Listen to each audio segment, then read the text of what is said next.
Amén, hermanos.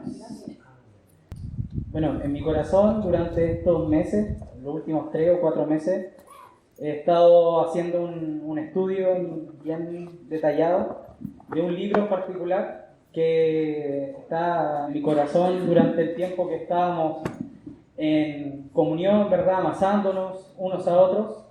Y me gustaría compartir o en esta instancia hacer una introducción a una serie.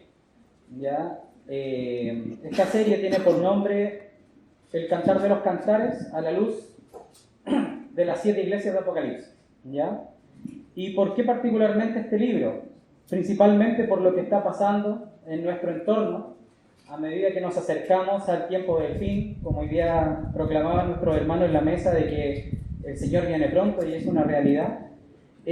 También en nuestro corazón hay una necesidad de prepararnos para nuestro día en el cual nos encontremos con nuestro Señor.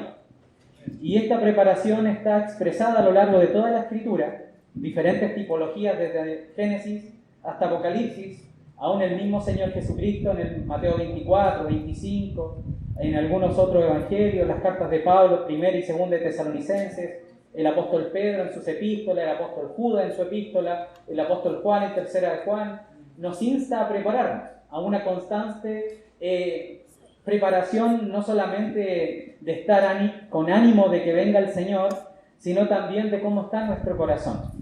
Y elegí este libro de Cantar de los Cantares porque he ido descubriendo en él algo muy precioso que me gustaría hoy día hacer una introducción. Tal vez va a ser una predicación no tan que impacta tanto el corazón, ¿verdad? Así tan efusiva, pero sí para quedar en la meditación como cuando uno hace una gran cena, ¿verdad? Y prepara así como un plato para abrir el apetito. Yo considero compartir esta introducción como eso, como poder abrir un poco el panorama, ver dónde estamos situados hoy en día, lo que nos depara el futuro y qué es lo que el Señor quiere con su iglesia, y todo eso está registrado justamente en el libro de Cantar de los Cantares y particularmente en los primeros 3 capítulos de Apocalipsis. Entonces, lo primero que quisiera que se fijaran en el pizarrón es que justamente ahí en la parte izquierda escribí una E y una P. Esa E y esa P, para los que quieren tomar nota, es la eternidad pasada, ¿ya? Luego, en el centro está el periodo de la gracia, que se compone principalmente de varias partes, que no las escribí todas porque tenemos poco tiempo. Y al final está la EF, ¿verdad?, que es la eternidad futura.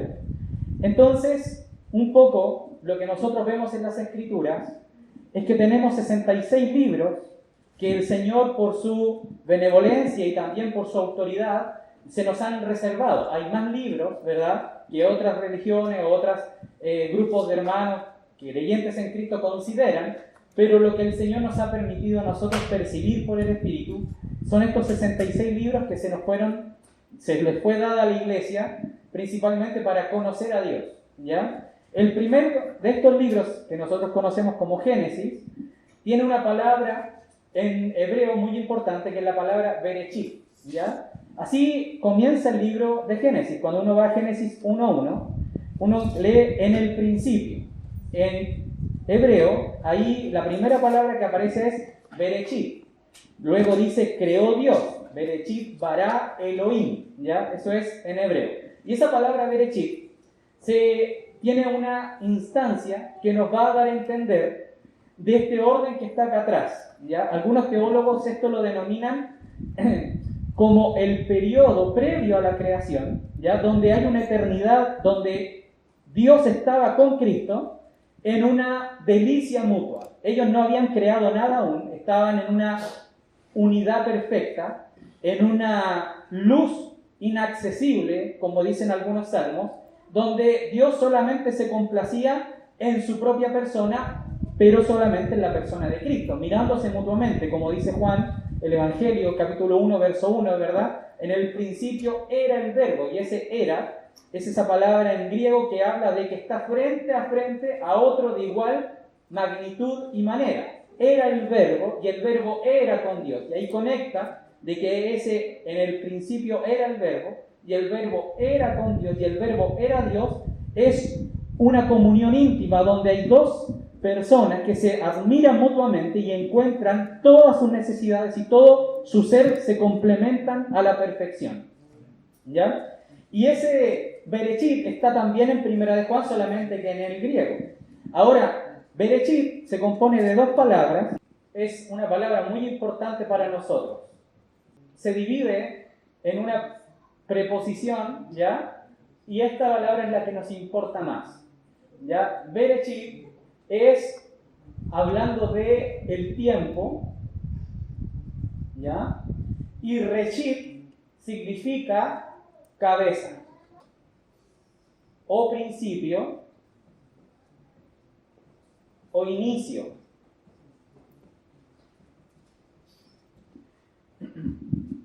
¿Por qué es importante la palabra Bereshit? Porque cuando es pronunciada por Dios, da comienzo no solamente a la creación, sino que la creación empieza en un momento en el tiempo.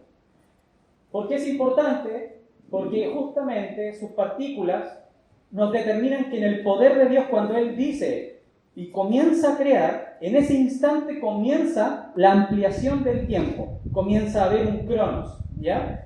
Y esa cabeza o ese principio o inicio nos hacen ver que Él no va a crear desde algunas singularidades particulares, llamemos así. Él no va a empezar a hacer cosas porque sí, sino que va a comenzar por lo principal, por lo más fundamental, y luego va a ir avanzando en su creación hacia una, llamemos así, como una sinfonía. Esto es lo que dicen algunos teólogos de esta palabra Bereshit.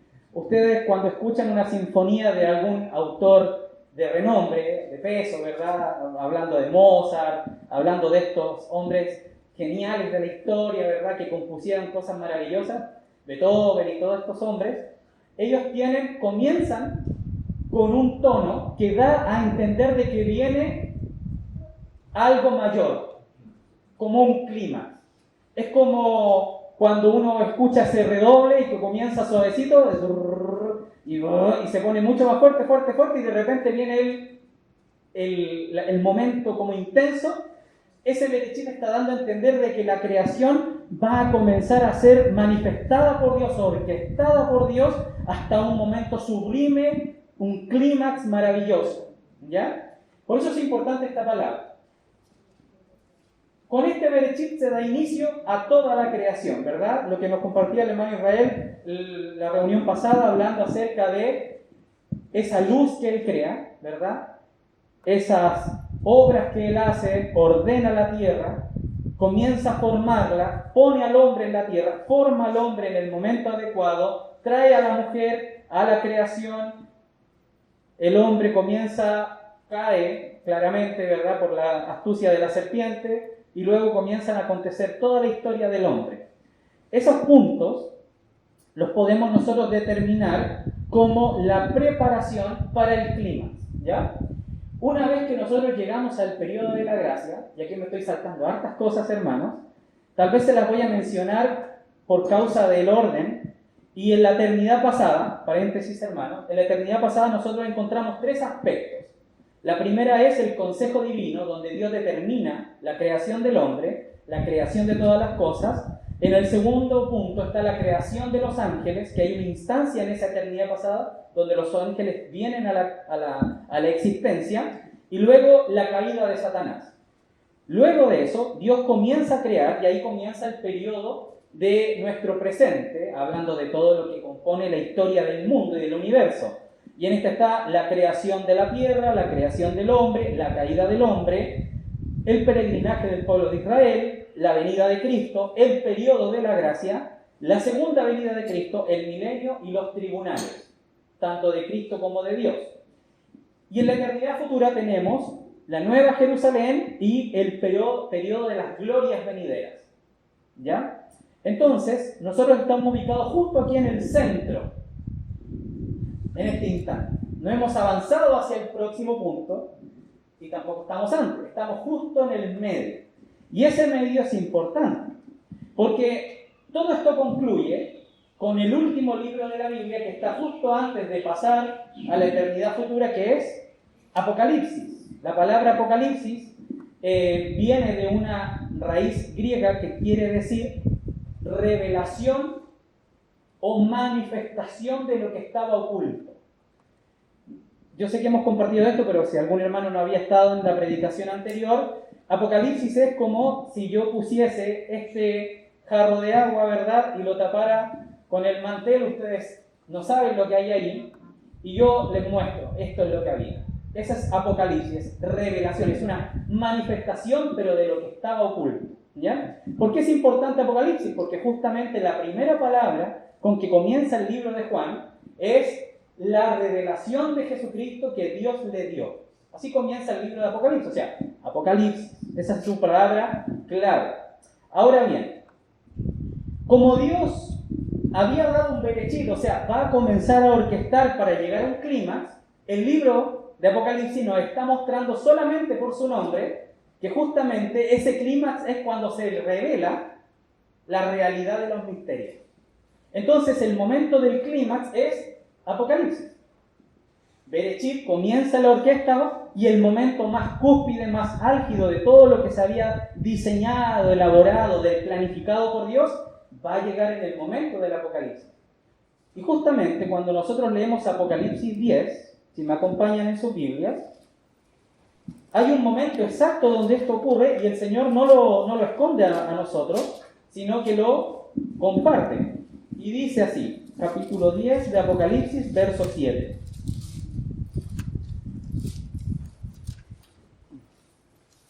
Vamos a leer desde el 5 para tener contexto. Y dice así: y el ángel que vi en pie sobre el mar y sobre la tierra, ¿sí? Y el ángel que vi en pie sobre el mar y sobre la tierra levantó su mano al cielo y juró por el que vive por los siglos de los siglos, que creó el cielo y las cosas que están en él, y la tierra y las cosas que están en ella, y el mar y las cosas que están en él, que el tiempo, ¿cómo dice su Biblia? ¿Qué pasó? Ese berechit se acaba. Justo en este instante. Cuando uno lee un poquito más atrás, se da cuenta que estamos justo antes de la séptima trompeta. Y cuando uno lee un poquito más adelante, se desata la séptima trompeta. Por eso Pablo, cuando dice a la final trompeta, está hablando de este momento cúspide de la humanidad completa, de toda la historia, de toda la creación del universo. Todo el propósito por lo cual las estrellas fueron creadas, como dice aquí el ángel, ¿verdad? Todo lo que hay en la tierra, todo lo que hay en el mar, todo lo que, por el motivo por el que fue creado, este ángel jura como diciendo, este es el propósito por el cual todas las cosas fueron creadas. El tiempo no será más, verso 7, sino que en los días de la voz del séptimo ángel, cuando él comience a tocar la trompeta, el misterio de Dios se consumará. Precioso, ¿verdad, hermanos? O sea, el Señor nos está diciendo que va a llegar un momento justo en el cual el Señor va a manifestar y el Apocalipsis se va a llevar a cabo. Y esa revelación, nosotros por medio del apóstol Pablo, la podemos ir encontrando manifestada o señalada por muchos pasajes. Están todos concentrados principalmente en Colosenses y en Efesios. Vamos a ir a Colosenses capítulo 2, verso 1 y 2. Y esto es importante, y uno dice, ¿qué tiene que ver esto con la iglesia, el cantar de los cantares, ¿verdad? Y los 7 iglesias. Completamente todo, hermano. Después vamos a lograr como armar el rompecabezas, ¿ya? Aunque la escritura no es un rompecabezas, sino es un armacabezas. Nuestras cabezas estaban rotas, y el Señor ahora las está como volviendo a formar, nos está dando un propósito, nos está dando un tiempo, como dice, y a su esposa se le ha concedido, ¿verdad?, alistarse, presentarse delante de su Señor. Ese es el momento clímax que el Señor va a manifestar, y eso lo vamos a ver en las Escrituras. Colosenses capítulo 2, verso 1. Pero porque quiero que sepáis cuán gran lucha sostengo por vosotros y por los que están en la Odisea, y por todos los que nunca han visto mi rostro, para que sean consolados sus corazones, unidos en amor, consolados sus corazones, unidos en amor, hasta alcanzar todas las riquezas de pleno entendimiento. Ahí está la agrupación, por así decirlo, la consolidación de todas las cosas, el propósito, las riquezas. Cuando uno piensa en los dineros, en los ricos, en las joyas, en lo precioso de este mundo, en lo que la gente gasta su vida, en lo que la gente derrama su sangre, derrama sus lágrimas, todas las riquezas y lo que uno puede concebir como riqueza, sean obras de arte, sean la naturaleza, sea el viajar, sea el ver cosas, lugares maravillosos, todas estas riquezas de alguna manera representan todo lo que el hombre tiene por riqueza. Pablo va a decir que eso es parte de algo y dice, para que sean consolados sus corazones, unidos en amor hasta alcanzar todas las riquezas de pleno entendimiento a fin de conocer el misterio de Dios el Padre. Y este en el griego original es el misterio de Dios el Padre, Cristo. Aquí en Reina Valera se le agrega y de Cristo, pero el misterio revelado es Cristo. Y este es el misterio que está ya también en Apocalipsis capítulo 10. Pablo acá lo presenta claramente frente a la iglesia, de que esa revelación de Apocalipsis es la revelación que Dios le dio a Jesucristo. O sea, Cristo se va a manifestar plenamente. ¿Quién es Él frente a toda la humanidad? Creyentes, no creyentes, ateos, si no quiso creer, si no quiso venir a la iglesia, no importa. Cristo se va a manifestar delante de la faz de toda la humanidad. ¿Y esto es importante para la iglesia? Claro que sí, porque es lo que anhela la iglesia, ¿verdad? Eso es lo que anhelamos nosotros, que Cristo se manifieste con poder, ¿verdad? Para que todas estas cosas que pasen luego y que nosotros podamos ver al Señor. Esa es nuestra fe, esa es nuestra esperanza. Y fíjense en esto, hermanos, en el verso siguiente, y dice, Cristo, en quien están escondidos todos los tesoros de la sabiduría y del conocimiento. O sea, el momento clímax de la historia de la humanidad que nosotros vamos a presenciar va a ser justo en Apocalipsis 10, verso 7, cuando Cristo se manifieste en gloria. Pero ahí va a ocurrir algo.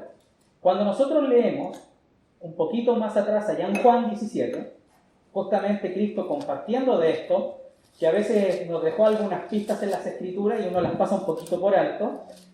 En el verso 1 de Juan 17, el Señor nos va a compartir lo siguiente. Dice, estas cosas habló Jesús.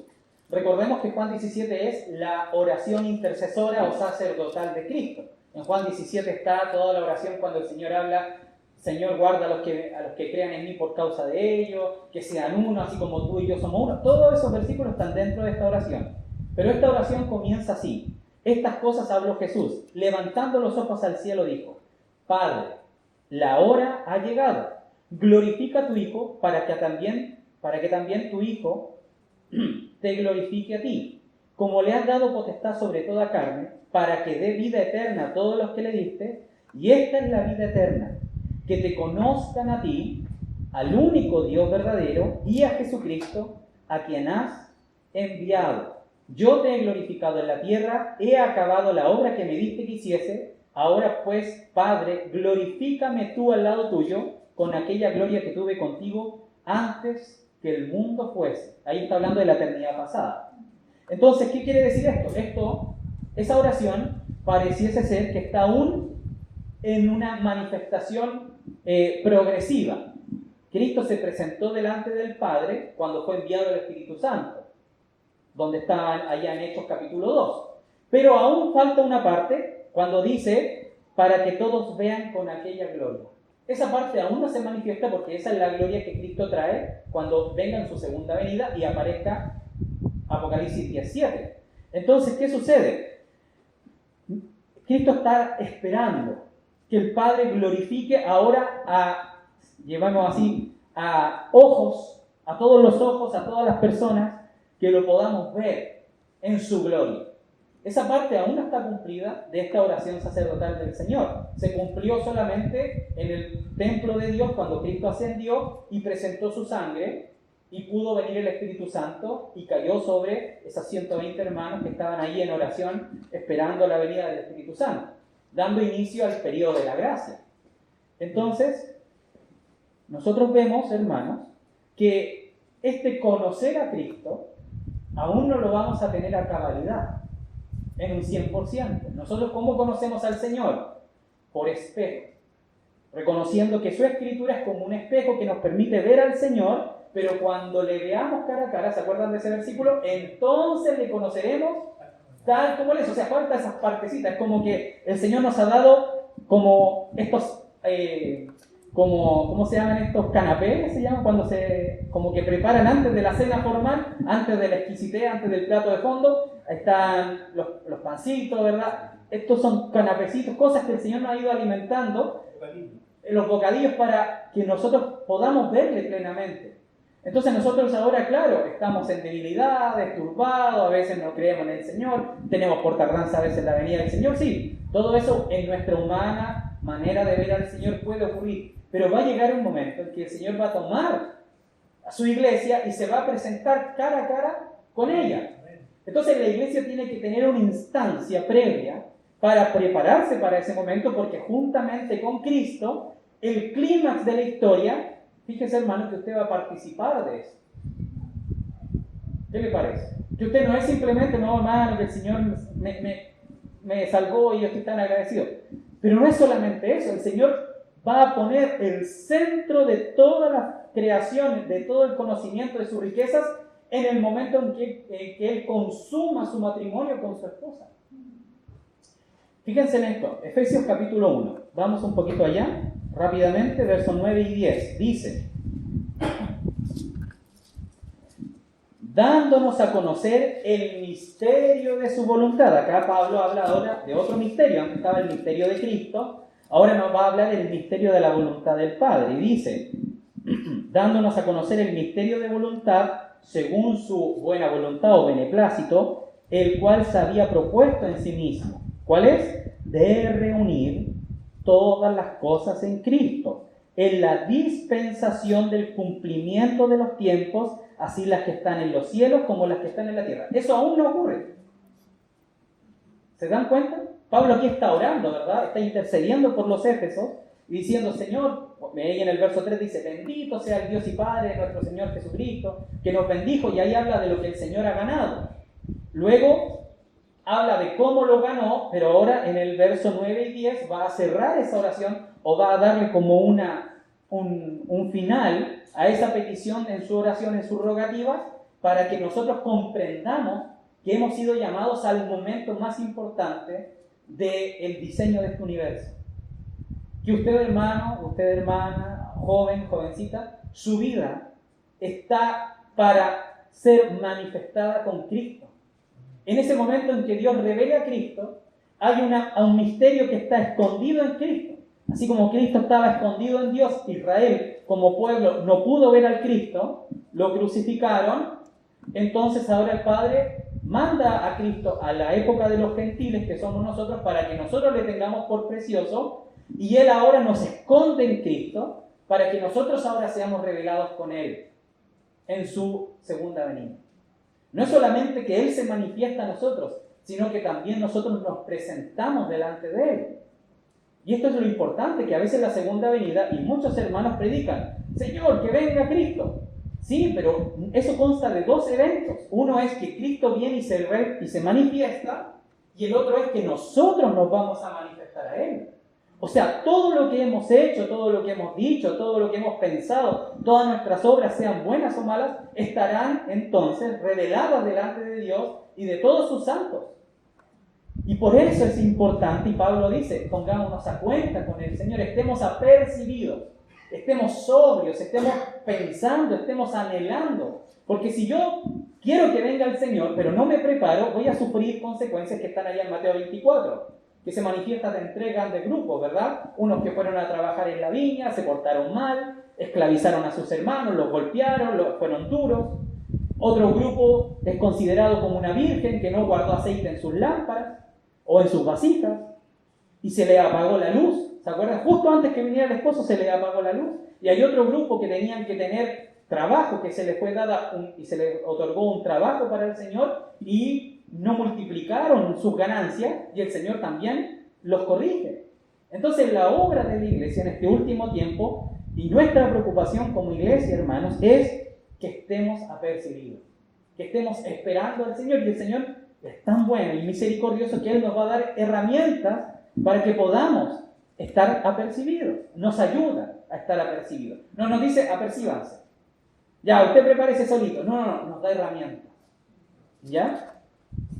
Vamos a ir ahora a este misterio. Este misterio se compone de 3 partes. ¿Ya? El misterio de su voluntad se compone de 3 grandes áreas que están en la Escritura, que una es el misterio del Evangelio, el misterio de la fe y el misterio de la... se me fue la palabra. El misterio del matrimonio. El misterio del Evangelio está ahí en Efesios, aquí mismo en Efesios capítulo 6 al final, verso 18, y dice así: orando en todo tiempo con toda oración y súplica en el Espíritu, y velando con ello con toda perseverancia y súplica por todos los santos, y por mí, a fin de que al abrir mi boca me sea dada palabra para dar a conocer con denuedo el misterio del Evangelio. ¿Por qué es necesario?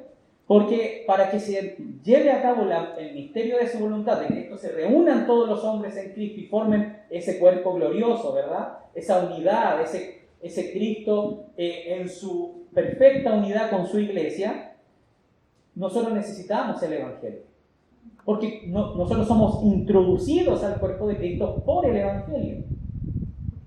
Pero para creer en el Evangelio necesitamos la fe. Y por eso 1 de Timoteo, no lo busquen, lo busco yo, acá lo tengo, es un solo verso, dice, con respecto a los ancianos y a los diáconos, dice: los diáconos asimismo deben ser honestos, sin doblez, no dados a mucho vino, no codiciosos de ganancias deshonestas, que guarden el misterio de la fe con limpia conciencia. ¿A qué se refiere con este misterio de la fe? Está hablando acerca de que no estorbemos con nuestro servicio y podamos manifestar. Por eso habla de una limpia conciencia, que podamos llevar a cabo un trabajo de la obra local entre los hermanos para que Cristo sea visto, para que las personas crean en el Señor.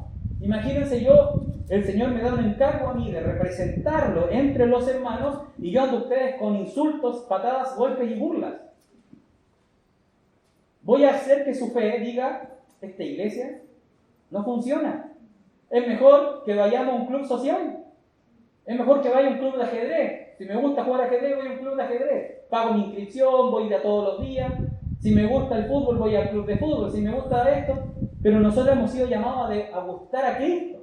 Entonces, si yo tengo un mal comportamiento en mi servicio, no estoy guardando el misterio de la fe. Que la fe se lleve a cabo, se manifieste entre sus hijos.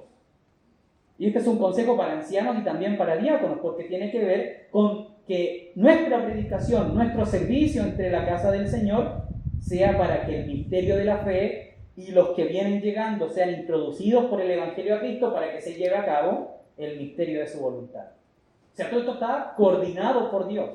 Y ha dado hombres dones, que también están en Efesios capítulo 4, cuando dice: y Dios ha dado a la iglesia dones o regalos, que son hombres, para que todos lleguemos, ¿se acuerdan de ese verso? A la unidad de la fe, a un solo sentir, que todos tengamos la estatura de Cristo. ¿De qué está hablando?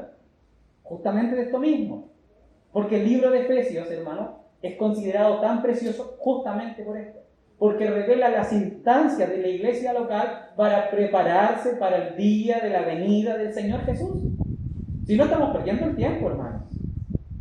¿Por qué hay campamentos? ¿Solamente para que nos veamos, nos abracemos y eso? Para prepararnos juntos para la venida del Señor. Para que habitemos juntos, nos conozcamos, nos podamos amar de verdad. Que no sea un amar solamente de boca. Te amo, hermano, una vez a la semana. ¿Verdad? Que nos podamos servir mutuamente un momento. Que podamos hacer esa obra que dice que es la iglesia, ese mesón. Si hay un hermano que viene debilitado, sea animado en la iglesia y no salga corriendo porque le robaron toda la plata por la ofrenda o por los diezmos. Que la iglesia sea ese confort que necesitan aquellos hermanos que están deprimidos y que no salgan de aquí golpeados por palabras de hombres duros. Que el misterio de la fe se ha llevado a cabo, que el misterio del Evangelio se lleve a cabo, y hay un misterio más que se lo había mencionado que está en Efesios 5. Justamente también en Efesios. Y aquí en Efesios pasa algo que es como que está todo condensado, como una célula que es muy pequeña, ¿verdad? Es un libro muy cortito, pero condensa muchas cosas que están a lo largo de toda la Escritura y de todo el tiempo.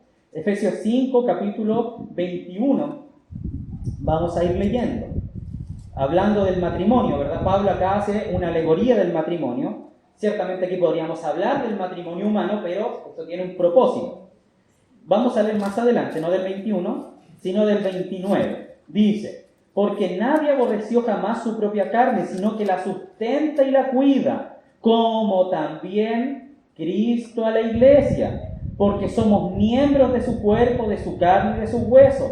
Por esto dejará el hombre a su padre y a su madre, se unirá a su mujer y los dos serán una sola carne. Grande es este misterio, ahí está el misterio de Cristo en la iglesia, ¿verdad? O sea, el misterio del matrimonio, y dice esto: mas yo digo esto respecto de Cristo y la iglesia. O sea que a medida que hemos ido profundizando en esa línea temporal, si nosotros vemos, hermanos, desde Génesis, el Señor ha dado vislumbres de su propósito. Primero, unió a Adán y Eva en una voluntad. Eva fue engañada, Adán obedeció a la voz de su mujer, se quebrantó ese matrimonio porque entró el pecado, no pudieron dar la talla, por así decirlo, no pudieron contener la gloria de Dios. ¿Qué hizo el Señor?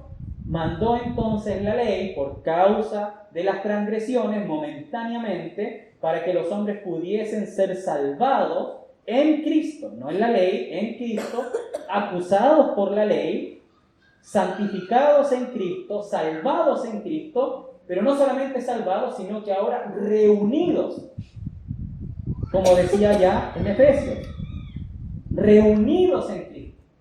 Pero no solamente reunidos, sino casados matrimonialmente con Cristo, unidos en amor. Ese amor habla de un amor matrimonial, unidos en un ágape.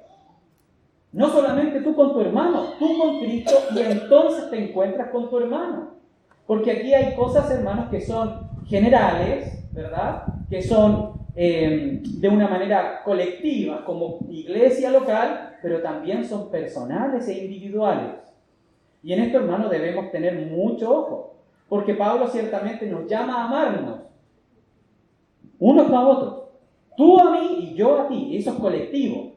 Pero mi amor hacia el Señor también debe ser probado, porque el mismo Señor dice: si decimos amar a mi prójimo, o digo amar al Señor y no amo a mi prójimo, ahí hay una correspondencia. En lo individual, yo con el Señor me va a llevar a poder amar a mis hermanos.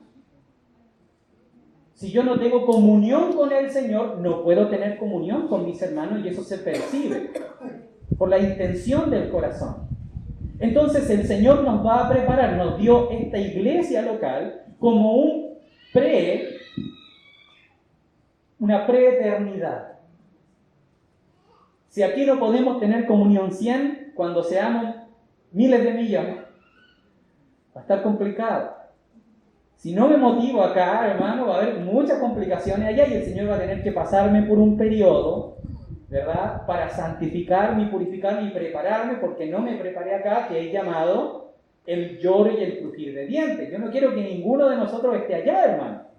Yo quiero que todos seamos vencedores, que todos seamos rescatados por el Señor, y todos tengamos esta frase en nuestros oídos: buen siervo fiel, en lo poco fuiste fiel, en lo mucho te pondré. Y eso a veces solamente se predica en el Evangelio de la Prosperidad con respecto a administración económica. Pero ¿qué administración económica hay que tener en lo mucho allá, hermanos? No tiene ni un sentido. ¿De qué estar hablando, hermanos, de ese mucho? ¿Qué nos ha dado poquito acá el Señor para sostenerlo? ¿No será la comunión, hermanos? Que me dio al Señor vecinos, hermanos, compañeros, para yo amarme con unos con otros, para después, cuando yo herede las glorias de Cristo, que es su cuerpo completo, y vea a los apóstoles, a mis hermanos de la antigüedad, pueda ahí en lo mucho manifestar lo que fui fiel en guardar en lo poco. ¿Será, hermanos, la comunión? ¿Será el amor entrañable unos con otros? ¿O será la plata? Que allá mejor va a haber una Apple. ¿Alguien va a fundar Apple de nuevo? ¿Samsung? ¿Serán empresas? ¿Será detergente, verdad? ¿Tendré yo que ir allá a una universidad a estudiar informática de nuevo? No, ¿verdad? ¿Qué es lo que vamos a hacer en el reino eterno, en la eternidad futura? Comunión. Eso es lo que va a sostener nuestra eternidad. Porque eso es lo que Cristo ganó en la cruz. Comunión con nosotros. Y ahora en Cristo tengo comunión con mis hermanos. Entonces, ¿qué es lo que está buscando? ¿Qué es el clímax de ese berechit, verdad? De esa orquesta que va de ese redoble de tambores que va de suavecito, cada vez más rápido, intenso, se acelera el corazón, ¿verdad? Hasta el punto en que golpee el platillo el Señor o la trompeta sea tocada y el Señor va a revelar algo. ¿Sabe lo que es? El misterio del matrimonio. Cristo y la iglesia. Y como nosotros debemos ser preparados para ese momento, cuando uno va a la mitad de la Biblia, aparece un libro, Cantar de los Cantares, que está cerca del centro de la Escritura, como diciendo, este es el corazón, el núcleo del Señor. Vamos a Cantar de los Cantares, capítulo 1. Ahí llegamos. ¿Por qué es importante Cantar de los Cantares, hermano? Porque es justamente la preparación de Cristo y su iglesia. Las 7 iglesias de Apocalipsis son un cantar de los cantares del Nuevo Testamento. Y esa es mi intención, que podamos ir viendo en comunión con el Señor, y el Señor nos puede ir revelando que las apreciaciones de las 7 iglesias de Apocalipsis son las mismas que están en Cantar de los Cantares. Y eso nos tiene que animar, hermano. Que si yo tal vez he sido una mujer, como dice Cantar de los Cantares por ahí, por el capítulo 2, como una mujer de difícil acceso, que el Señor me ha tenido que convencer de una manera, no le doy mi corazón al Señor, viene con otra manera, no le doy mi corazón, y el Señor dice de nosotros, eres como una flor en escarpados parajes, cuesta llegar a ti. Eso suena bonito porque el Señor es precioso, pero no nos está diciendo algo muy bonito. No está diciendo, oye, que somos duros, somos de difícil acceso, oye, cuesta conquistar a esta mujer. Si uno lee todo Cantar de los Cantares, y hermanos, ahora que vamos a tener el campamento, ojalá lo podamos leer ahí en nuestra casa o en el campamento, nos juntemos a leer los versos y poder ir revisándolos, nos vamos a dar cuenta que el amor del Señor o del esposo en el texto de Cantar de los Cantares nunca falla. Siempre se mantiene igual. Pero el amor de la esposa es así, para arriba y para abajo. Oh, si tú me besaras. Y después dice, ¿dónde está el que ama mi alma y duda del Señor? Después dice, oh, mi amado es como el uno entre 10,000. Oh, lo tiene, pero... Y después dice el Señor, entré con mi mano en la puerta y estaba cerrada. ¿Cómo la esposa deja al hombre afuera? Dice que venía con el rocío en su cabello, que el Señor había estado trabajando afuera. Si no estaba nada dándose vuelta, no estaba nada parado en la esquina. Dice que venía con mirra, olor a mirra, como que había trabajado en un viñedo, había estado ahí con las uvas, con la grana, esos son sus aromas. Olor a manzano, ¿qué estaba? En una huerta. Eso es lo que está diciendo, así venía el Señor, y venía con el rocío sobre su cabeza, lo había tomado la lluvia. Como cuando el Señor estaba en la cruz, ¿verdad? Él fue ahí, lo empaparon de ciertos enjuagues, ¿verdad? En su boca, le gustó la muerte por nosotros. Y él intenta entrar al corazón de la amada, a tener un reposo en ella, y encuentra la puerta cerrada y por dentro. ¿Cómo se sentirían los varones después de un día, una jornada larga, llena de problemas, pelea con los jefes, en el tráfico, los tacos, y llega y está la puerta cerrada y la esposa durmiendo ahí? No creo que diga, amada mía, dulce mía, abre tu puerta. Y ella, oye, ya, pues yo vengo cansada, ¿verdad? Pero el Señor no dice eso. Dice que él intenta. Golpea la puerta. En Apocalipsis también se golpea una puerta, pero está afuera también el Señor. ¿Qué iglesia será esa? ¿Será la misma de Cantar de los Cantares? Que también cerró la puerta por dentro.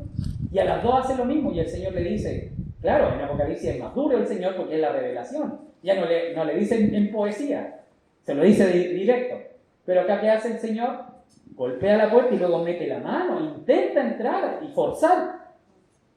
Y la amada dice, estoy lavada. ¿Y qué decía Apocalipsis ahí en la iglesia de la Odisea? Pero que yo ya estoy lavado.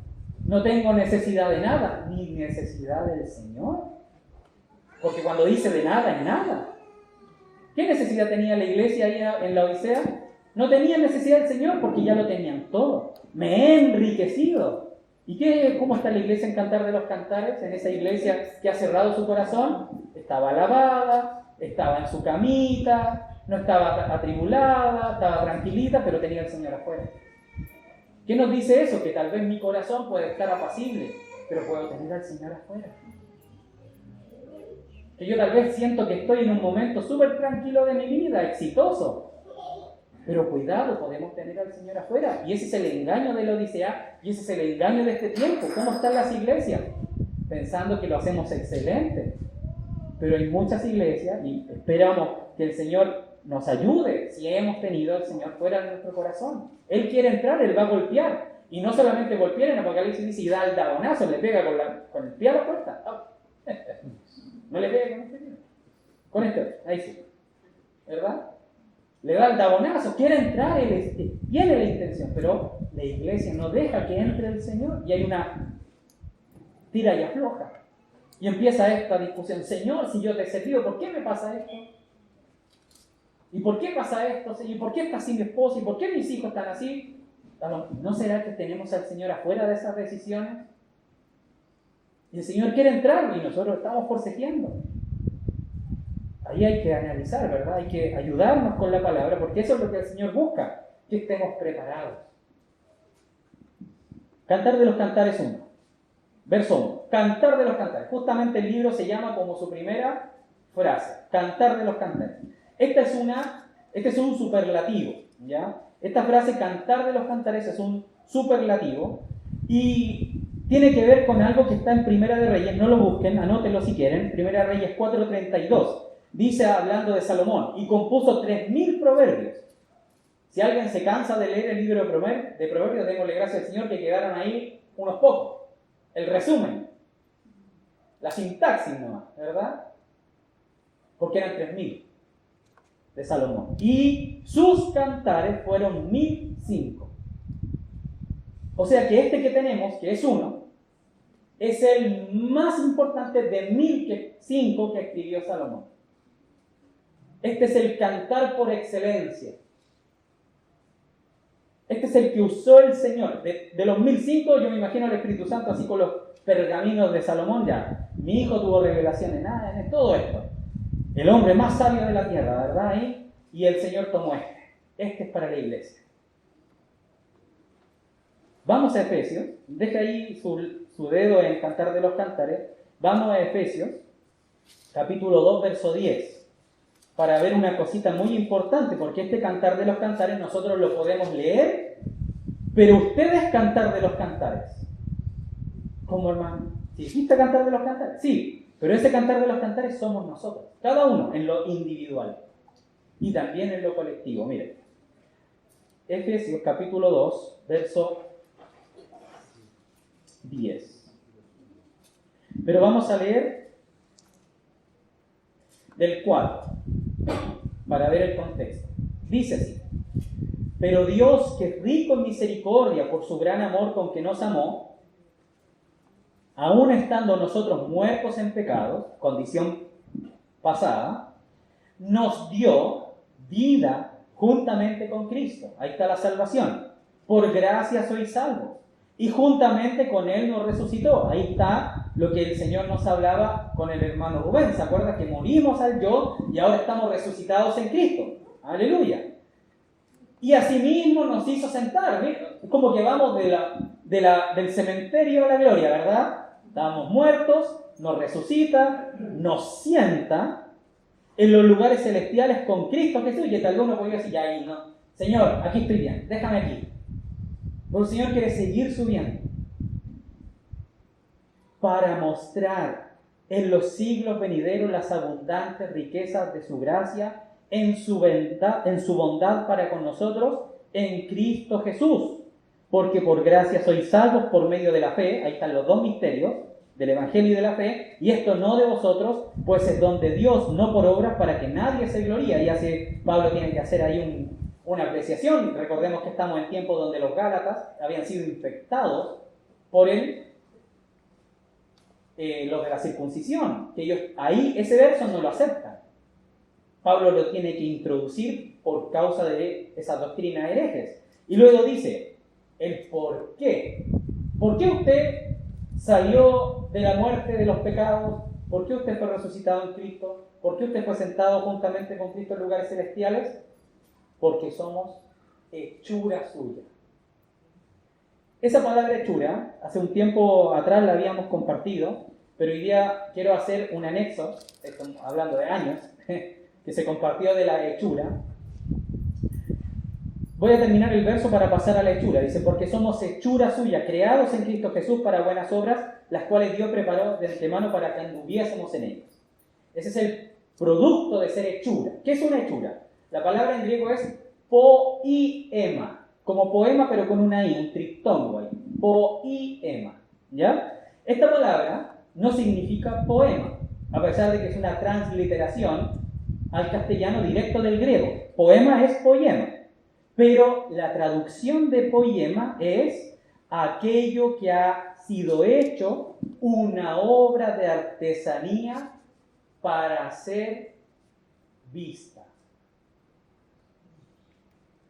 Esta hechura es como una obra de arte.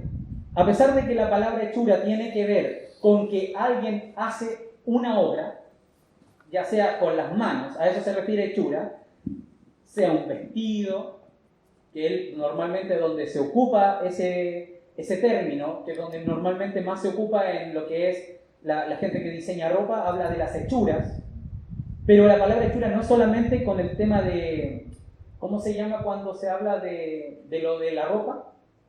Tiene un término, confección, gracias hermano, como de confección, sino que es un término muy amplio, tiene que ver con hacer algo con las manos.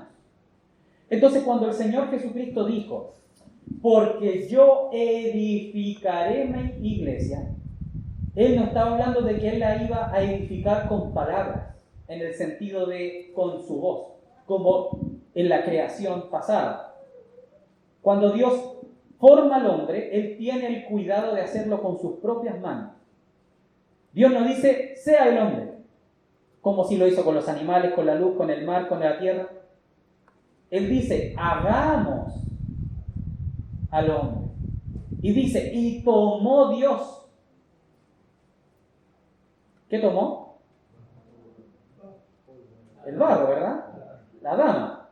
Y formó un hombre. Él usó sus manos. ¿Qué quiere decir esto? Que cuando Él toma sus manos y toca, recordemos lo que sucedía con el Señor Jesús cuando tocaba estos hombres de barro. ¿Qué pasaba? Habían vislumbres de la gloria de Dios. Cuando el Señor entra en contacto con el barro, amados hermanos, trae gloria a su nombre. Cada vez que el Señor tocó a un hombre en la tierra, hizo señales y milagros. O sea, ¿qué está diciendo? Que cuando Él forma algo, y esto es interesante, hermano, cuando Él vino a la tierra, Él vino a tener contacto nuevamente con este hombre que se había deformado como taza de alfarero. Pero nuestra formación ahora no es simplemente que el Señor, amén, el Señor nos sanó, pero esto tiene que ser algo que se vea, porque cada vez que el Señor tocaba a un ciego, los ciegos veían. Nunca el Señor tocó a un ciego y el ciego siguió ciego. No importa el comportamiento del ciego, lo importante es que llevó gloria a su nombre. Cuando el Señor sanó a 10 leprosos, ¿qué pasó con los 10? Los 10 se sanaron, uno lo siguió, pero los 10 se sanaron. O sea que cuando el Señor forma con sus manos y toca nuestro corazón, hay una realidad de su gloria. Y esa es la hechura de Él, que cuando Él está trabajando con nosotros es para que llevemos entonces gloria. Y eso es lo que el Señor quiere hacer con su iglesia antes que Él venga. Ser edificados por Él, en Él y para Él, porque de Él son todas las cosas. Él está ciertamente trabajando con su esposa para presentársela como a sí mismo. Y ahí tiene sentido el verso de Efesios capítulo 5, desde el 21 al 26. ¿Se dan cuenta? Que Él no está trabajando en vano con su iglesia. Que Él no nos llama a la iglesia solamente para reunirnos, sino para que llevemos gloria. O sea que cuando yo digo, Señor, sáname de la envidia, y el Señor me toca, ¿qué debe ocurrir, amados hermanos? Ser sanado. Y a veces no percibimos esa sanidad. Y a veces no percibimos esas cosas en medio nuestro, porque pareciese ser que aún andamos como esa iglesia que tiene su corazón cerrado al Señor. Sí, es iglesia, el Señor la considera una iglesia. Pero cuando uno ve las etapas de cómo la iglesia va madurando, ¿Se va dando cuenta que ella debe ser tocada por su Señor? Suministrada por su vida. Porque separados de Él, nada podemos hacer. Y eso es lo importante, hermanos, que no solamente estamos crucificados con Cristo, y eso es glorioso porque esa es una parte de la salvación y del nacer de nuevo, pero ahora debemos ser formados por Cristo, con sus manos preciosas.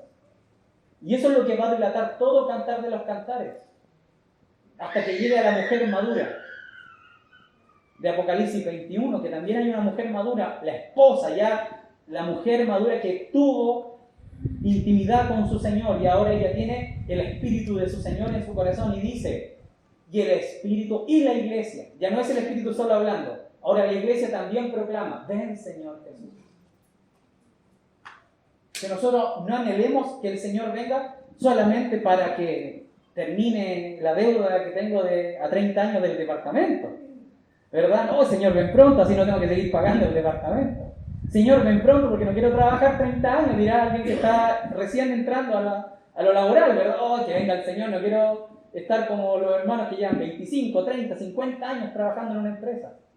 No ese es el motivo. Cuando nosotros decimos, ven Señor Jesús, es el motivo de la iglesia madura, que Él venga para que yo me presente delante de Él, que Él me vea y me sane. Me eleve, tener yo comunión con Él. Ahora tenemos comunión con el Señor, pero el punto es, hermanos, si hoy día podemos tener comunión y no la tenemos, eso va a llevar que las manos del Señor no puedan tocarme en nuestro corazón, porque estoy fuera de la comunión. ¿Se acuerdan que el Señor le dice algo a la Odisea? Para que yo entre. Y habla de dos aspectos ahí y comer con nosotros y nosotros comer con Él. ¿Verdad? Y cene con Él y Él conmigo. Ahí está esa doble presentación. Él se presenta y Él siempre quiere. Él siempre quiere estar con la iglesia. El problema es acá. Yo quiero con el Señor. Amo al Señor, me estoy preparando para que Él venga. Este campamento lo vamos a aprovechar para prepararnos para que Él venga. El Señor ahí nos va a hablar. Por mis hermanos, por los hermanos que ya se han preparado, por los que han salido, ¿verdad?, para compartir la palabra. Iré a dormir a la reunión, amados hermanos. Me iré a bañar a las piscinas solamente. Iré solamente a entretenerme, a jugar a la pelota con mis hermanos.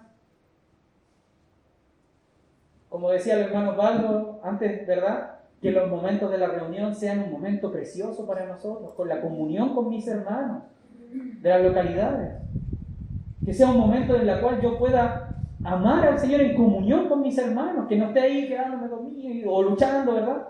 Que descanse lo que tenga que descansar, que me desconecte de mis trabajos, que el Señor prepare un momento así precioso para estar en comunión y que nuestras palabras sean las de Cristo. A veces yo estoy en reuniones con mis trabajos allá, en el trabajo, en la oficina, y es cansancio, hermano, no, que hay que hacer esto, y esto otro. Y ahora esta semana viene como, antes de salir de vacaciones, ustedes saben, es como que llega todo de golpe. Hay que dejar todo listo. Y es como el Señor, basta ya. Es como Egipto, ¿verdad? El pueblo quería ir a tener comunión con el Señor afuera y estaba ahí no, vayan ustedes nomás, no vayan con la oveja, no vayan con los niños, no vayan con esto. Oh, pura traba. Así, esta semana para mí va a ser así. Faraón así como con la correa, así, uno como tratando de salir. Pero si yo ya soy libre y el Señor nos ha dado este tiempo, y gracias al Señor por la economía, por los hermanos que han podido pagar, por los que han sido suministrados por ayuda de la iglesia, amén, nos hemos ayudado mutuamente. Nos hemos preparado un año para estar allá, esta semana, del campamento, amados hermanos. Aprovechémosla. Porque esta es una instancia para ser preparados para la venida del Señor. Para servirnos mutuamente. Para vivir una pequeña fracción de lo que va a ser nuestra eternidad en comunión con Cristo. Que el Señor nos ayude, hermanos queridos, a poder amar la iglesia y amar Amarnos mutuamente, porque todos estamos preparándonos y todos vamos a tener tal vez las mangas más largas, otros va a tener las mangas más cortas, y tenemos que ayudarnos a que nuestro vestido sea lino fino y resplandeciente, que no haya mancha ni arruga ni cosas semejantes, que no hayan dobleces. Porque fíjese, hermanos, que este Efesios capítulo 2, verso 10, esta hechura, tiene que ver justamente con la preparación. Y él dice que somos un poema. No es que el Señor nos haya escrito un poema. ¿Se da cuenta? Somos hechura suya. Somos poema de Dios. No que el Señor me manda un poema. Toma, David, te escribí unas palabras preciosas para ti. Como lo hacemos cuando queremos conquistar a nuestra novia, ¿verdad? No sé si algún hermano aquí le escribió poema a su esposa de lo que sentía. ¿No? Falta ahí parte artística, ¿verdad? El Señor nos ayuda a tener unas palabras bonitas para nuestra esposa. Amén. Como el Señor cuando nos habla ahí en Cantar de los Cantares. Pero fíjense, hermanos, que la iglesia es el poema de Dios. ¿Por qué es un poema la iglesia? Porque ella va a manifestar lo que el Señor ya ha hecho y lo que va a hacer. Es como que usted fuera una carta. Y cuando los hombres de afuera vean ese poema y lo lean, tienen que ser conmovidos por lo que el Señor ha escrito en nuestros corazones. Por eso el Señor dice, ya no escribiré mi ley en una tabla de piedras, la escribiré en vuestros corazones. Ahí está el poema. Esas obras que Dios ha preparado para los que le aman, ese es el poema de Dios en nosotros. Pero ¿quién lo lleva a cabo? La iglesia. Porque la iglesia es la que se prepara, Efesios 4, otro verso para apoyar, para que se prepare para la obra del ministerio. La obra del ministerio es la iglesia misma que se prepara para hacer la voluntad del misterio de su voluntad. Pablo no decía, Señor, oro por mí para que tú me llenes de toda sabiduría y entendimiento para hacer tu obra. No, oro por ellos. Oro por Efesios. Oro por Peñaflor. Oro por Talagante. Oro por Padre Gustavo. Para que ellos lleven a cabo la obra del ministerio. ¿Se fijan? Somos nosotros los encargados de que esa obra se manifieste y eso es lo que deja la palabra de Dios en nosotros. Amén, hermanos. Esa es la introducción, queridos hermanos. Que el Señor nos ayude, nos ponga en nuestro corazón una carga de leer Cantar de los Cantares, de leer las 7 iglesias. Hay cosas muy preciosas que vamos a ir profundizando, cosas no tan preciosas también. Porque una de las cosas que tiene Cantar de los Cantares es que es muy transparente. No idealiza la relación del esposo con la esposa. Muestra los problemas que hay y también las soluciones. Muestra los altercados que hace la esposa y la paciencia del esposo. Entonces, es precioso porque el amor de la esposa y del esposo no solamente están en algo que yo diga, no, que esto es tan glorioso, hermano, que nadie lo entiende. No. Esto se vive. Y el Señor nos va a tomar de su mano para que lo vivamos con Él. Y si la iglesia se dispone a ser amada por el Señor ¿qué dice? El mismo Cantar de los Cantares dice, porque dulce es la voz tuya y hermoso tu aspecto, hazme oír tu voz. Y ahí es donde nosotros debemos comenzar a abrir nuestra boca y a pedirle al Señor que su amor sea derramado en nuestros corazones por el Espíritu Santo. ¿Para qué? Para el misterio de su voluntad sea llevado a cabo y que cuando Él nos glorifique en Cristo, no huyamos de Él avergonzados, sino que le abramos los brazos y digamos, Señor, heme aquí. Amén, amados hermanos. Amén, mis queridos hermanos. La paz del Señor Jesucristo.